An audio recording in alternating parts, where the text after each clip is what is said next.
tentunya dalam satu acara Walimatul Khitan putranya yang bernama Dadang Herlangga. Dimohon restu panjenengan semuanya, semoga putra dari beliau Bapak Haryanto setelah balik dijadikan putra yang soleh, yang taat kepada orang tua, taat kepada agama dan berguna bagi nusa dan bangsa.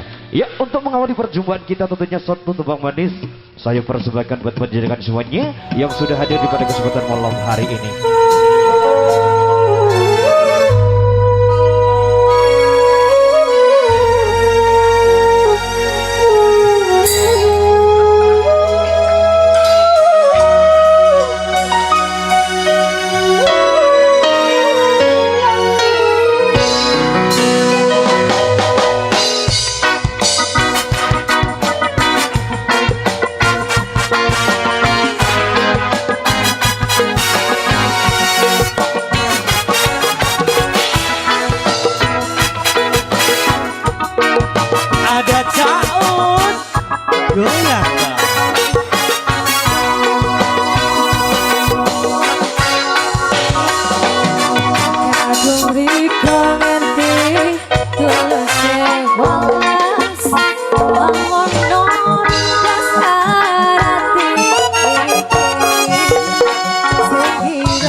Bapak lagu sudah.